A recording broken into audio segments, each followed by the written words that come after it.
Good afternoon, ladies and gentlemen, dear friends, dear colleagues, dear aviation professionals, and dear students. I have the great honor and privilege to welcome you all to our traditional aviation talks of the Cappadocia University. As is known, during our program, we discuss the challenges and opportunities of the aviation-related topics such as the aviation safety, security, capacity and efficiency, the threats to the global aviation, as well as the critical issues having huge impacts, such as COVID-19 and the recovery of aviation on general and global basis, and exchange of the views about the future of aviation. Today, I have a valuable guest and high-level executives from Montreal, Canada, Mr. Luis Felipe De Oliveira, Director General of Airport Council International, ACI. We will talk about the status, the challenges, and the difficulties of the aviation industry from the different perspectives, but especially for the forthcoming period. I am pleased to inform you that the academicians and students of more than 80 aviation-related departments of the Turkish universities will be able to join us today. Of course, the aviation professionals from the Turkish and other aviation sectors may also join us and may ask some questions. We will have a Q&A session at the end of the program if we have time, and I look forward to having these questions. Now I would like to return to our guests. Mr. Luis Felipe De Oliveira is the Director General of ACI World, who is well known throughout the aviation industry. He is the former Executive Director and CEO of the Latin American and Caribbean Air Transport Association, ALTA, before joining ACI. Prior to joining ALTA, Mr. De Oliveira held senior international roles with World Fuel Services and Shell, leading sales and business development activities across Latin America, Africa, and Europe. In addition, he also served International Air Transport Association, IATA, leading global initiatives and fuel, airport, and air traffic control campaigns for the Americas, Africa, and the Middle East regions. Felipe is an aviation leader with decades of experience in business development and strategic planning, and has led international teams in the private and non-profit sectors. Throughout his career in the aviation industry, he has established a strong record of building relationships at a global level. After having this impressive professional background with the valuable contributions to the aviation industry during his life, I would like to welcome you, my friend Felipe. Thank you very much for being with us today. May I kindly invite you to share your opening remarks with a general overview about ACI activities. I believe you have got a presentation. Yes, Felipe, the floor is yours. Thank you, Aidar. It's a great pleasure to be here. You know, I think you mentioned very well that my whole history in the aviation sector, reaching almost 26 years already in the industry. And now is the time to start to think about the future. That's why for me, it's a great opportunity here to talk with the students, talk with the partners in the university side, to get more people involved in aviation.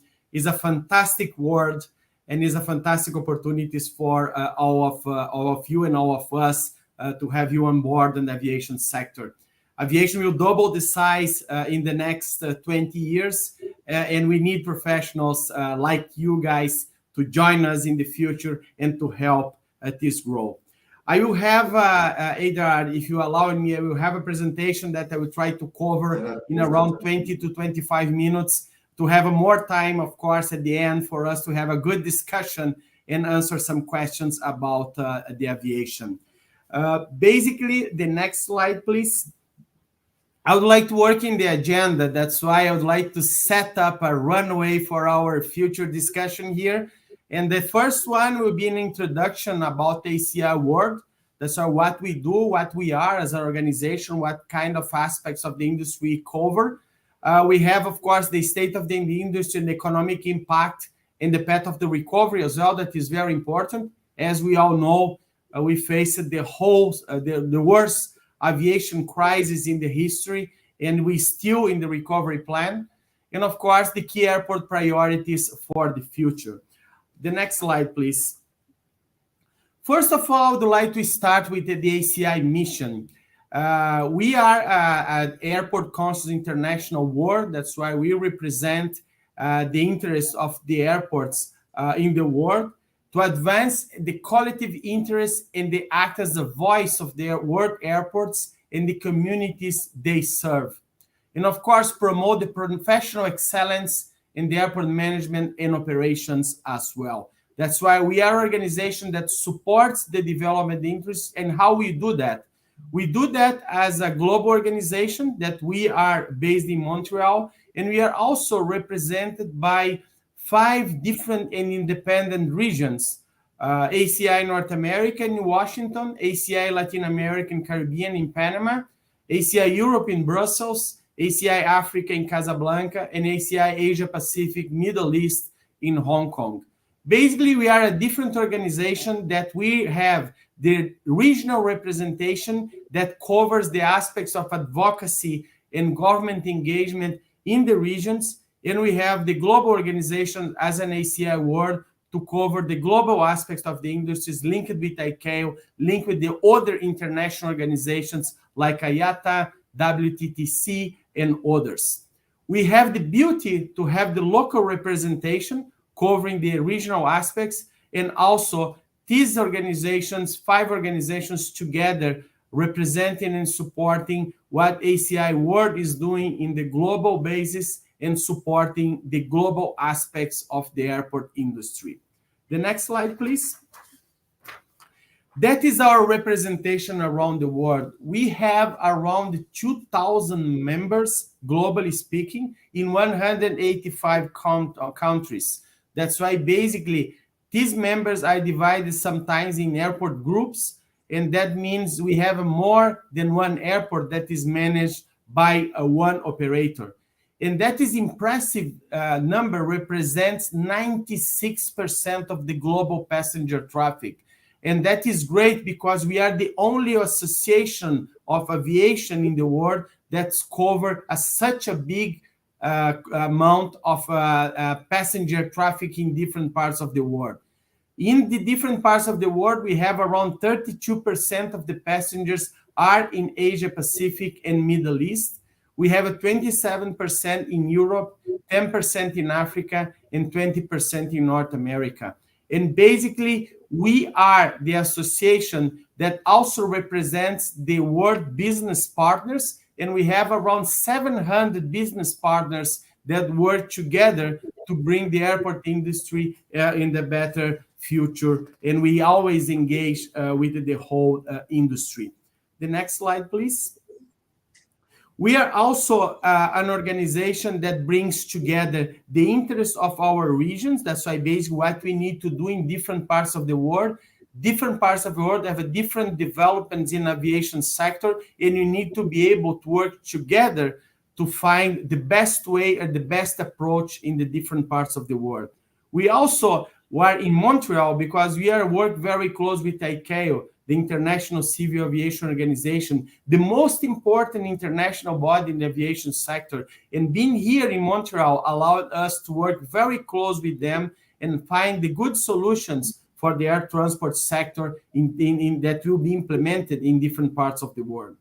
We work, of course, in collaboration with the governments, international bodies, and also representative organizations as well.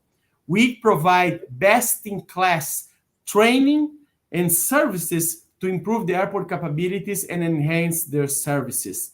We lead the aviation sector beyond the airport industry because 60% of the jobs of the industry are inside of our airports. Basically, we engage with the ground handlers, with the duty-frees, with the restaurants, fuel suppliers, and others that are key to bring the service and, of course, to bring the aviation industry in the better shape. Don't, of course, forgetting our key partners, the airlines. The next slide, please. One thing that since my arrival in the middle of pandemic in 2020, I would like to create an ACI vision. And this vision is not my vision, it's the vision of the organization itself. As we have the 60% of the jobs represented in the industry inside of the airports, we would like to be as a leading organization that in the sustainable, harmonized, and coordinated way develop the world's air transport. Airports play a key role in the global air transport, and having all the entities working together under the same objectives help us to bring the future that I mentioned to you at the beginning, that you want to double the size of the industry in 20 years, and of course, in a sustainable way, with the responsibility with our future generations. The next slide, please. How we are managed. Basically, we have a governance that is linked with our ACI World Governing Board that have 29 representatives nominated by the regional boards. We met twice a year, and we have a global representation, and basically we determine the ACI worldwide policies. We determine, of course, by the General Assembly, how we can run the General Assembly to have the participation of all the members in the world, to how we can better serve the members in the world. We approve the budget, worldwide programs and activities, policies, and also partnerships with our world business partners. That's why our governance is very clear that taking consideration the different parts of the world, we have different members from different regions, from different countries that support us to provide the service that the industry needs around the globe. The next slide, please. We are basically supported by the standing committees. We have 6 important standing committees that comes from airport IT, economics, environment, facilitation and services, safety and technical, and aviation security. These committees drive the actions that ACI needs to take to the industry and supporting the industry and our members as well. The participation of these standing committees is a mix of airport members and business partners to have the same approach and same discussion addressing the future of the industry. The next one, please. One of the ACI World pillars is advocacy, guidance, and solutions. That's why how we can work together with the International Civil Aviation Organization, the most important body in the aviation sector in the world. How we can help and engage in the building the better future for the aviation sector, considering the voice of the industry be received and well received by ICAO, and the relationship that we have with them is fantastic and very good for the industry and very good for the states as well. When you have this good engagement between the ICAO members, ICAO member states, and of course, the industry led by ACI. The next one, please. In terms of the ICAO, we are observer in the ICAO Assembly, Council, and conferences. That's why we are not, we don't have the voting rights, but we have the opportunity to participate in the meetings and to discuss with the council members as well the decisions that will be taken in the future. That's why our voice is very well received by the ICAO members, and we believe it's a great opportunity to show the importance of ICAO and the importance for the industry that ICAO have in setting the global rules of the aviation sector.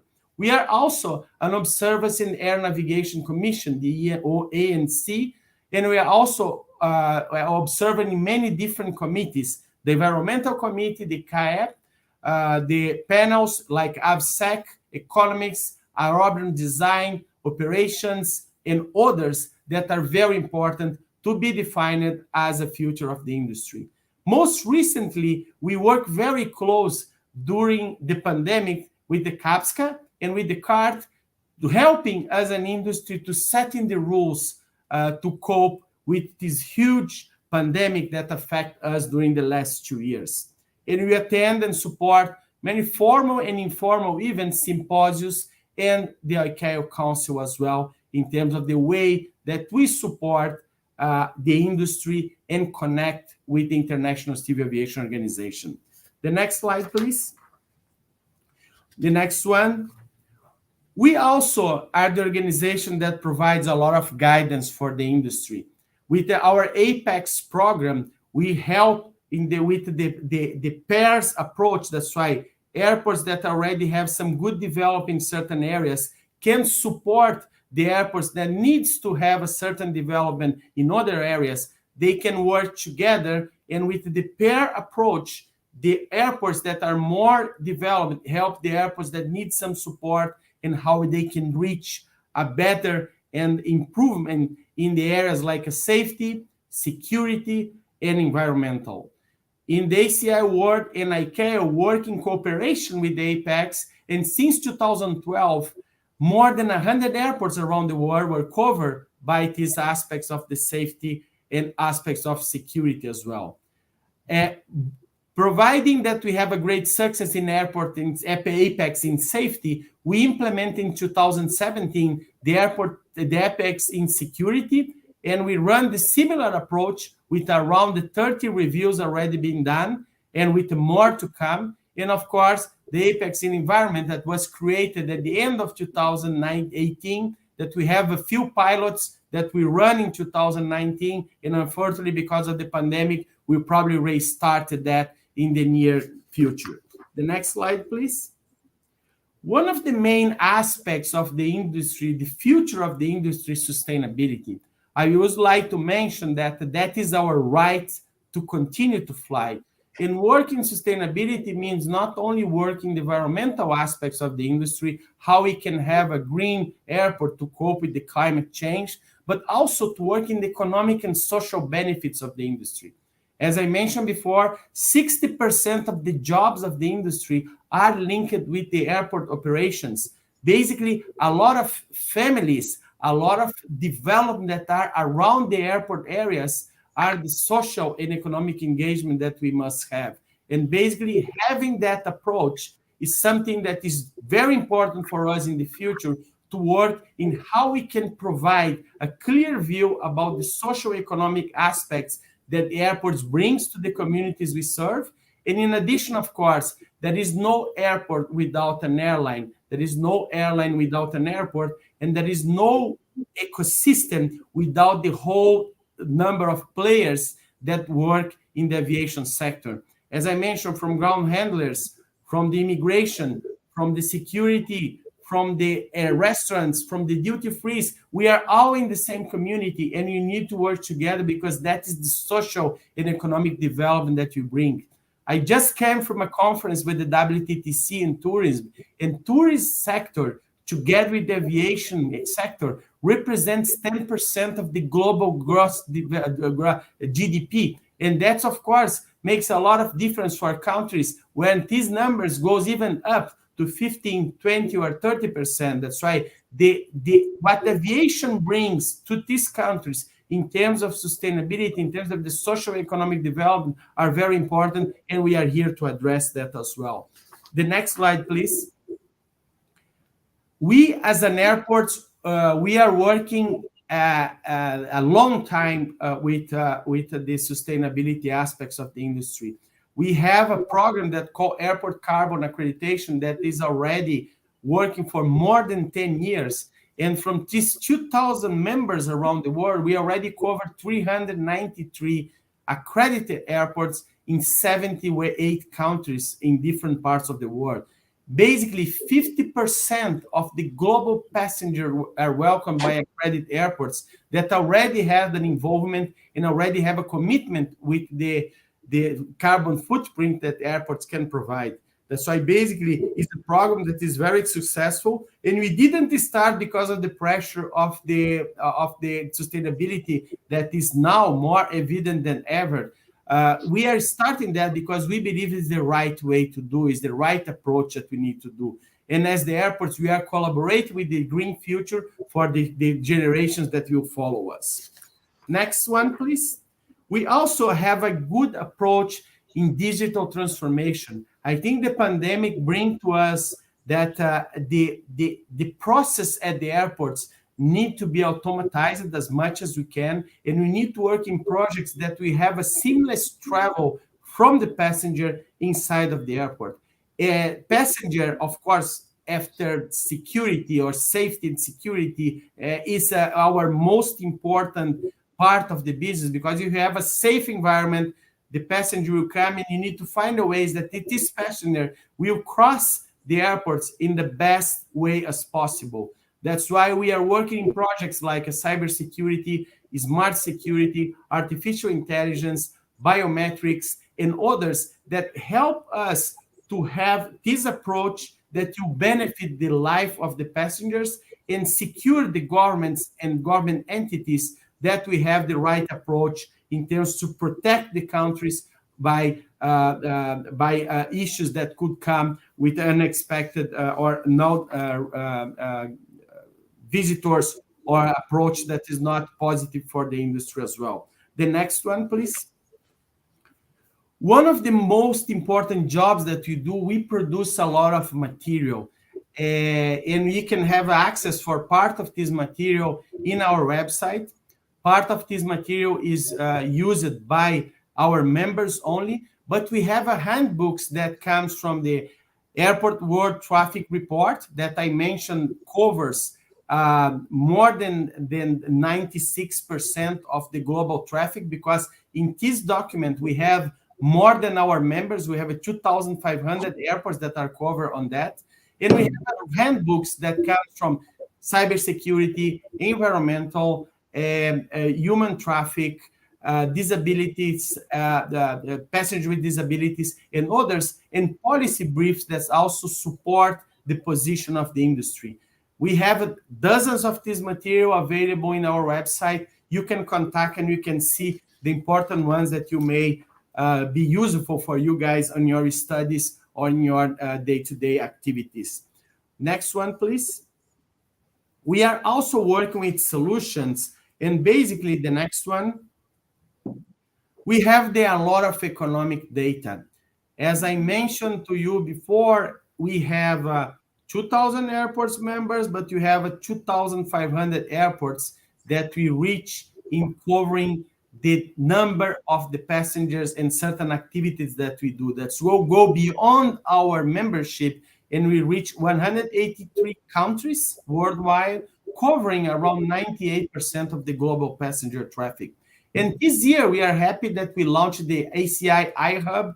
That is a tool that we can interact with the tool to have the data from the passenger data from different parts of the world, and basically how we can manage this data in the simple way that you collect and mix this data with what you need to get as an outcome as well.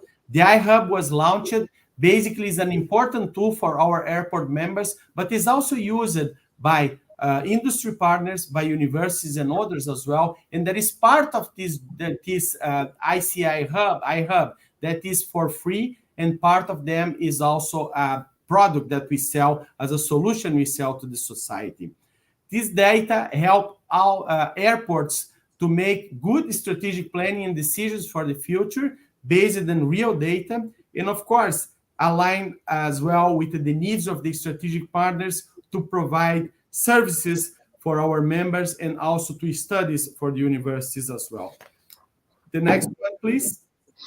As I mentioned, passenger is one of the most important, is the most important item. That's why we don't have an airline without an airport. We don't have an airport without an airline. But to have an airline and an airport, we need the passenger. The passenger needs to be the first. And we work very close with our members to provide the airport service equality. Basically, airport service equality is a program that you run in ACI for more than 10 years as well. And we reach 400 airports around the globe, and to showing and bringing, exchanging the experience in surveys, benchmarking, best practice, and customer experience tools in journey mapping to help the airports to better serve our customers, to better serve our passengers. The next one, please. In terms of training, we have a lot of work that you do together with ICAO.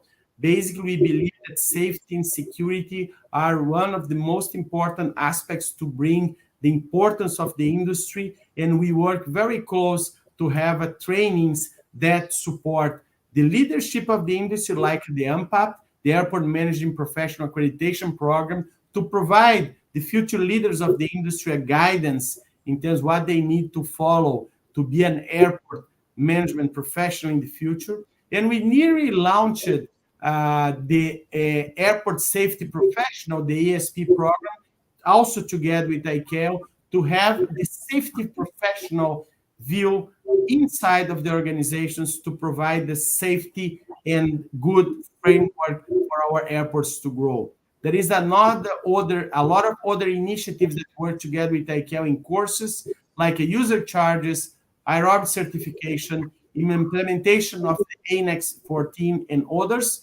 And also, we are working in the new platform that we call ACI Learning, that is the LMS approach, that the learning management system approach that we provide a good link for the training that we do also in a virtual way. The next one, please. We also have network opportunities for airport professionals and the global industry professionals. We have basically 2 meetings a year, one with the focus in customer experience, and we are, of course, waiting for you all to join us in Krakow, in Poland, from 13 to 15 of September this year. And we also have our Global General Assembly, that is the one that I mentioned, that our World Governing Board support us with the approach and to manage the organization. And this Global Assembly will be in 24 to 26 of October in Marrakesh in Morocco. The next one, please. Let's talk a little bit about the impact of the COVID in our business. The airports suffered a lot. We lost more than 60% of the passengers, and the passengers represent a lot of income for us, not only because the passengers itself is a source of revenue for us, but everything that the passengers represent in terms of the consume inside of our buildings, and also how they can interact with this whole aviation ecosystem to generate tourists, to generate income, to generate social and economic development for the business as well. So the next slide, we saw, for example, 2020, that was the worst year ever for the aviation sector. Basically, we lost around 20 years of development in 1 year. We went from around, in terms of the passengers,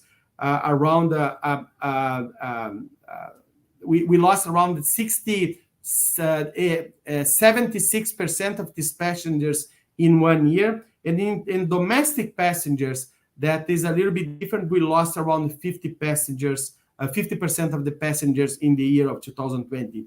We already saw a trend of growth, and we are happy that we are much more positive than we were before. And we expected this scenario that we will return to the numbers of 2019 by 2024. At the end of 2022, beginning of 2023, we expect to have the 100% of the domestic passengers that we had in 2019. And the recovery of international passengers, we expect to go a little bit longer, but around 2024, beginning 2025. But in average, we will be recovered in the best case scenario, the current scenario, by 2024. Unfortunately, we're still facing issues with the opening of the countries in different parts of the world. We're still facing issues with the equal division of the vaccines around the world. And basically that could affect us in the terms of the low scenario growth that we are moving around 2025. In the both cases, we still believe that in 20 years, we double the size of the industry. That's why in airports, we count the passengers in and out. That's why we have more than 9 billion passengers in 2019 that we expect to reach around 18 billion passengers by 2042 and 20 years from now. The next slide, please. Different parts of the world have a different approach. This graphic shows the results until the end of 2021. That's why now we have certain very positive news to share. But the North America, as represents basically with the strongest market in the world, in the US, with a very good and open domestic market during these years, the last 2 years, we see that it's very close to the numbers in 2019. This year even better than the last years. In Europe, we have a big decline in the numbers comparative with 2019, but now we are seeing some good road of recovery for the Europe as well. Asia Pacific, because of the needs of international markets and even domestic markets like China that continue very close, we saw that this is heavily impacted by the pandemic, with minus 63% of the numbers in 2021 that we have in 2019, and is the only region in the world that we have in 2020 a decline of the numbers of the 2021, a decline of the numbers comparative with 2020. That's why in Asia, the numbers in 2021 was even worse of 2020. And we are seeing some developments. We are seeing some countries opening. I recently have the opportunity to visit Philippines that is started to reopen the market. I went to Singapore as well. And you see good signs of recovery as well in this part of the world. Middle East was heavily affected by the pandemic as well, with minus 61% comparative with the 2019 numbers, but with an increase on 2020 with probably much better results that are coming from Middle East this year as well. Latin American Caribbean are showing the resilience of the market with a huge impact in 2020, but a good recovery in 2021. And we believe that in Latin America in 2022 will be fully recovered. Africa has a huge impact as well in 2020, but also with a good signs of recovery in 2021, and hope that this year will be even better. That I mentioned, different parts of the world, different paths of recovery, different ways that the growth is coming through domestic markets. But one thing that we still need to face is that the international markets are heavily affected because it depends on international regulatory framework that we'll touch base a little bit later. Next slide, please. And mention that I will touch a little bit later is right now. That's why what are the key priorities that you see in the short term and the mid-term for us and the industry address. And the next slide, please. The first one is the interoperability and mutual recognitions of vaccinations. When you travel today, the number of the forms and the number of the apps that we need to fill to go from A to B is incredibly high. Even passengers that are usual to travel, like I am, we feel lost. And I can imagine the normal passenger that needs to go to an airport to go from country A to B with a connection in country C and need to present such a big number of tests, forms, and others that are needed by, that are requested by the government. That's why the interoperability is very important, but also an harmonization of the process around the world that will help the passengers to go from A to B in the most safe and smooth way, and of course, respecting the needs from the governments to keep their countries safe. The next one, please. We, as an airport industry, based on the CART, that is the Council of Aviation Recovery Task Force, we show that this harmonization is possible. We developed the ACI Airport Health Accreditation. Basically, we translate what ICAO CART brings as a guidelines for the airports to be implemented around the world, and you make this happen. We make the implementation in more than 500 airports around the globe that represents 64% of the global traffic. That's why we show to the world that the recommendations that comes from ICAO must be implemented in different parts of the world to bring to the passengers security that they are in an airport that take care of them and take care of the health measures that need to be implemented on their buildings as well. The next one. The second one is another project that is focused on the passenger, is the airport service equality programs.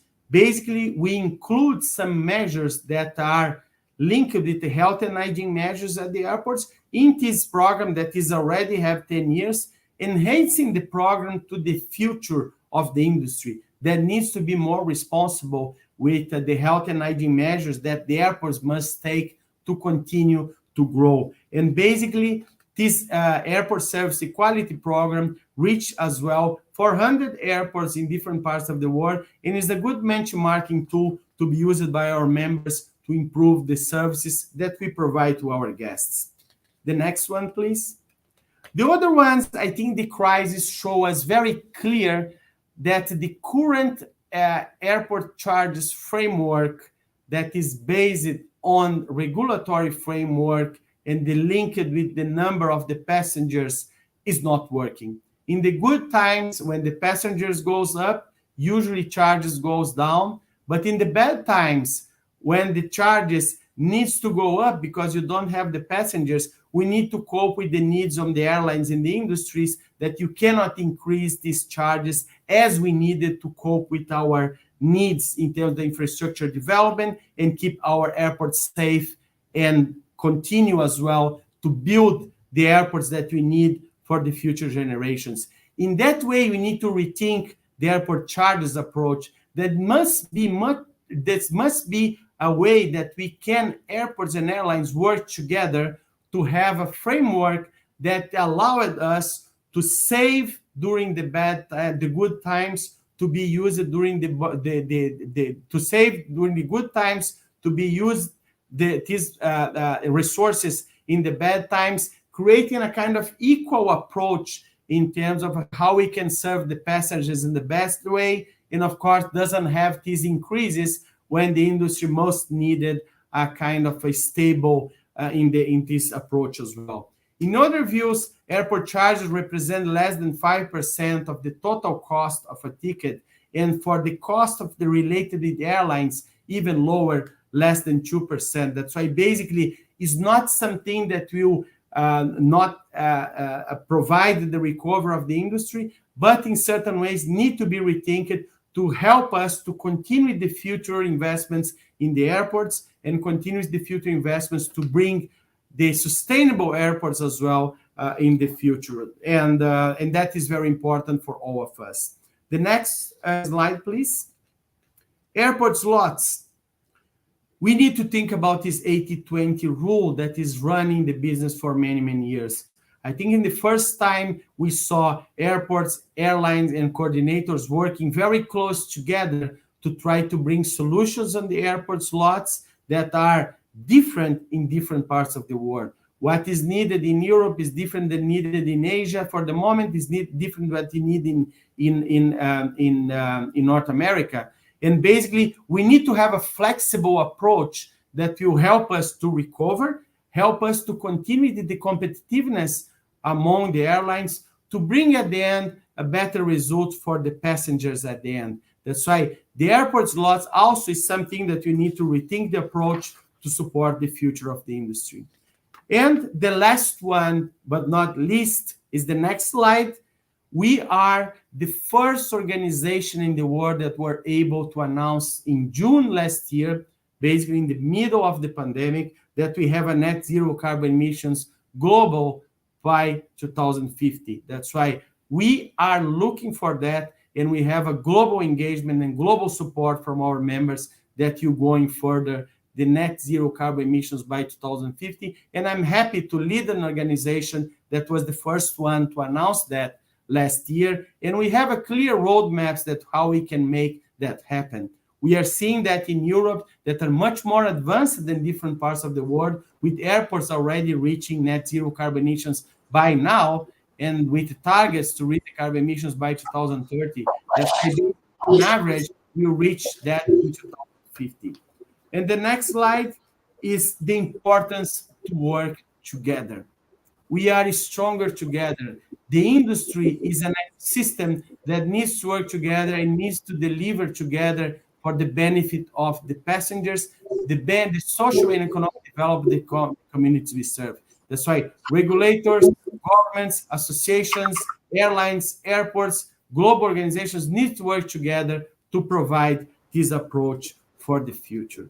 And that is the end of my presentation. The next slide is a big thank you to follow me during the last around 30 minutes to talk about these important issues of the industry. And now I'm happy to answer any questions you may have. Thank you very much, Felipe, for your clear and very comprehensive, informative presentation covering many important topics and challenges faced by the aviation industry. It's really like a lecture. I certainly believe that the students, academicians, and the industry professionals will benefit very much from this important and updated information.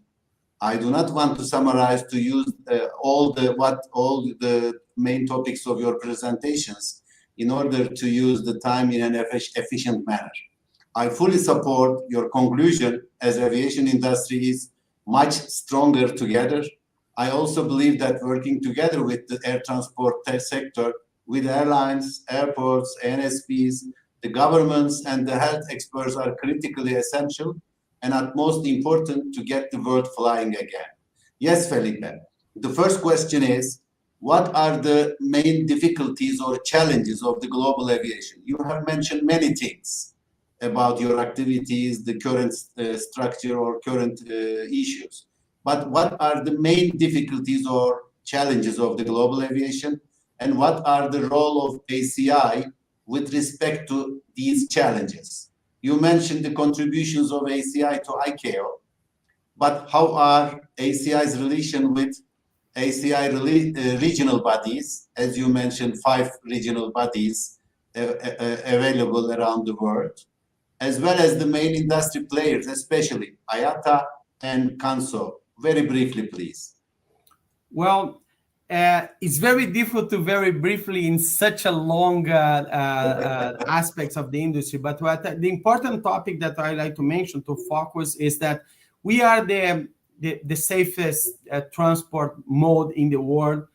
And every time when an aircraft take off, we have a risk of an accident. But we mitigated that risks very well. And we have a few accidents in the world. That's why we have a track record and you have a way that we manage the industry in the good aspects in terms of how we can manage the risk. During the pandemic, we lost the power as an industry, and we have the health authorities controlling our industry, and that is a big issue for us because the risk zero doesn't exist for aviation. That's why this approach that was taken by the health authorities in different parts of the world, of course, with the intentions to protect the populations or their own populations in different parts of the world, was the approach that we lost track in our main activity. That is how we can bring people from A to B in the safest manner as possible. And that comes because we don't have an harmonized system. That's why basically we have different countries take different decisions, not based in the facts, but based sometimes in political aspects that are not linked with the reality of the industry. It's clear by many studies that we see right now that the aviation sector is well prepared to support the industry and don't need to be shut down or basically even by the World Health Organization, we don't need to have a lockdowns to prevent the dissemination of the similar topics like the COVID-19 as well. That's why the approach that is risk-based, the approach that based in fact is very important for us. We have a track record for that, and I think that is the most difficult issue that we have, that ICAO was not able to implement a global plan for the industry because the countries were not harmonized in this approach. And because of that, we saw local or domestic markets growing much faster than international markets. What is the beauty of our organization? We have our global body, that's the ACI World, that work in a global basis, but we have also the regions that play a key role in supporting the regions, the countries, the local entities on the airport sector, on the aviation sector, to pass the message that we need to pass as a voice of our airports and voice of the industry as well in different parts of the world. That's why we share these global views, but we also have the regional views that need to be implemented that you can, in certain ways, cover by the harmonized globe. And we have these entities that work very close with the local governments and local entities as well to approach in that way. Thank you, Felipe, for the clear answer. You are right, Felipe. Zero risk is not available in aviation, and I know that ACI has a key role on aviation safety, especially from the airport perspective. During your presentation, you mentioned the APEX program, which is very important on that respect. Thank you for your contribution. May I also kindly invite you, Felipe, to provide brief information about the relations between ACI World and Turkey, as well as the contributions from Turkey to ACI World. Okay. Please. Well, I always, when I pass through Istanbul, I very impressed about the magnitude of the airport that was built in Turkey. Showing the leadership that Turkey has in aviation sector around the world.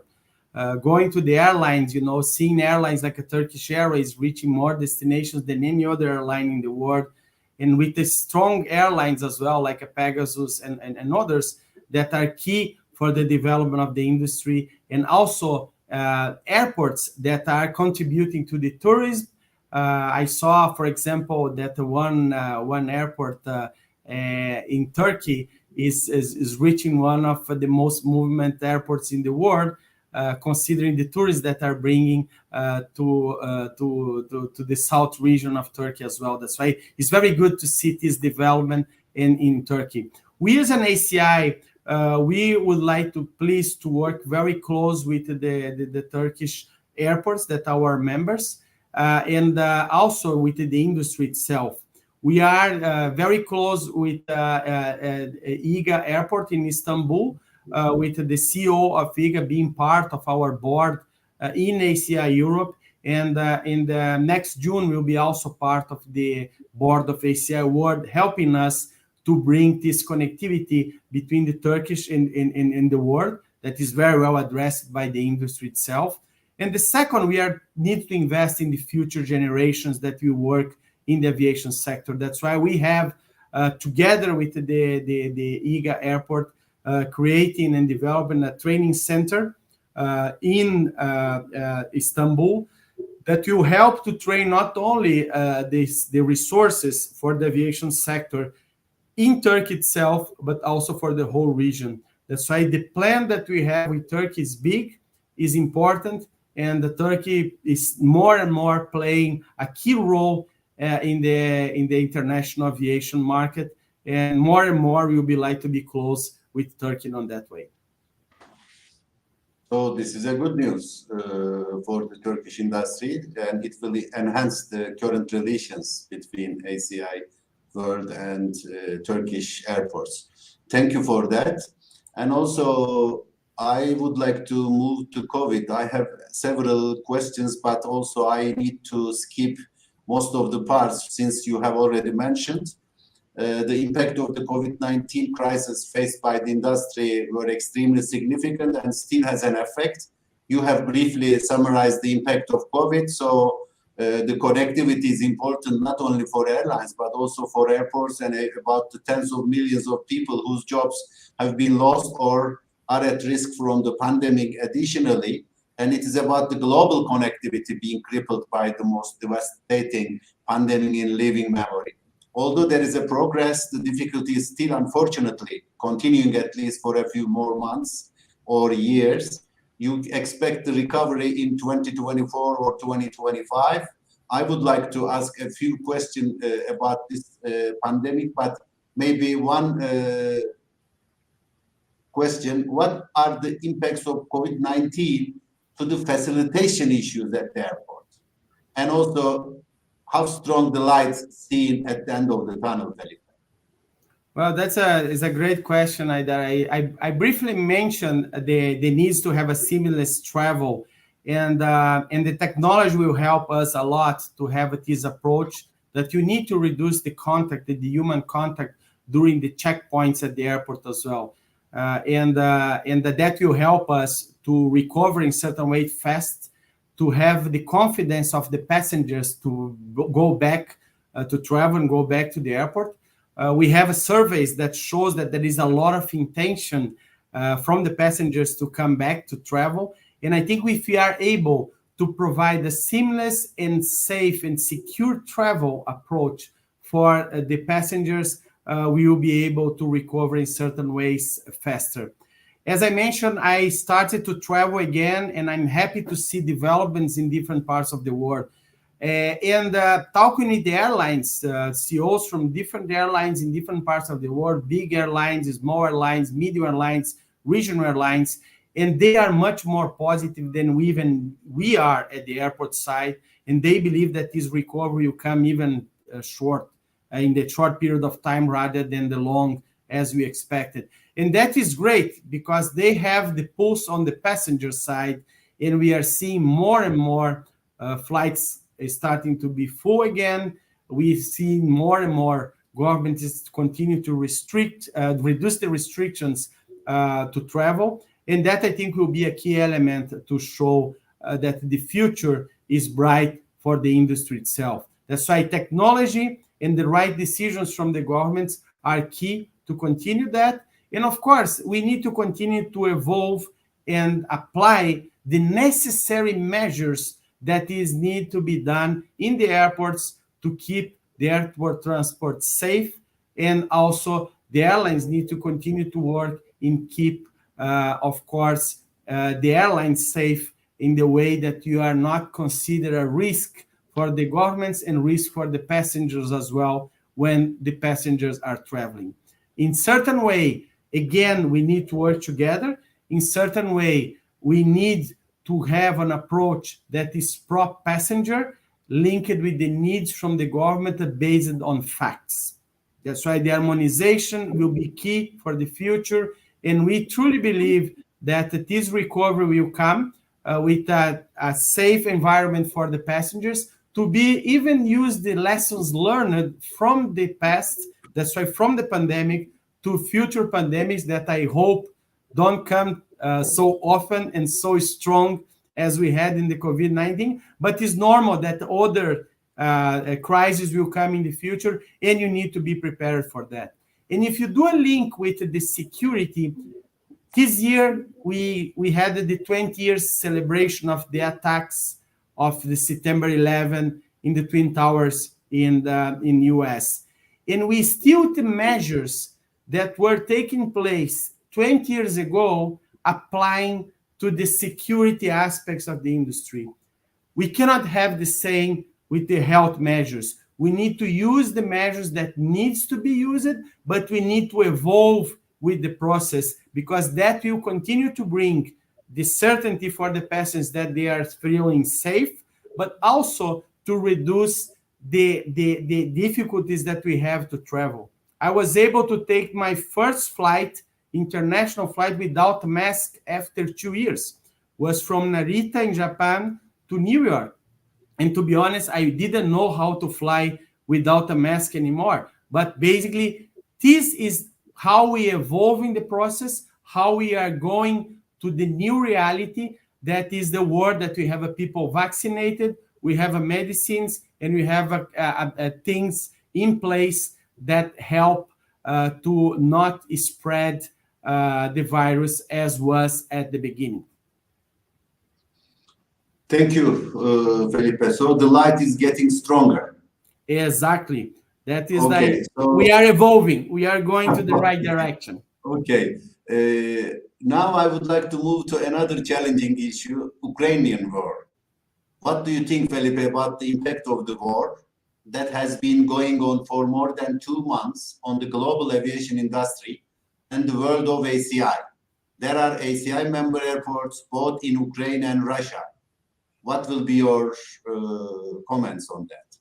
Well, it's very tough to see what's happening in Ukraine right now. You know, we as organization that have the main objective to bring people together and to connect people and help people to do the business in different parts of the world. We are facing one of the errors from the past. That's why going to a war again it seems we are not listening what's happening in the past, that the wars are not basically the right thing to do. That's why our hearts and minds are with the people that are affected by this war. And you see the displacement of people, the refugees in different parts of the world. And we as an airports, we play a key role in terms of how we can support these refugees and how we will support, of course, the recovery of these airports in the future as well. That's why members that are affected for the future, how we can help them as well. We, as ACI Europe, we have a good partnership with Airlink, and there is a lot of airports in Europe, especially in the borders of Ukraine, that are bringing the needs for the people that are the refugees, basically with the support of the airports, support of the airlines, and support of Airlink, and with a global campaign that is led by ACI Europe to receive donations to continue to support these efforts in terms of how we can better receive these refugees. And we hope, of course, that this war will finish sooner than later, because as I mentioned at the beginning, the war is not a solution for the problems. In terms of the industries, of course, is affecting the routes. There is a lot of routes that are affected by the closure of the airspace in different areas in Europe, and of course the airspace in Ukraine and Russia. And that affects, of course, the reopen of the industry. When we have the Asia completely open again, we will have a big impact, because basically many routes will spend more time flying to their destinations, avoiding these two big airspaces that are affecting, of course, the recovery of the future of the recovery of the industry. That's why there is the financial impacts, but the most important is the hearts and minds that we have with our the people that are really affected by this war, and we really expect that this war finish sooner than later. Thank you, Felipe. And also, we have only one minute, around 1 minute. So maybe I will ask one questions received from the audience, and I invite you to be very briefly during the answer.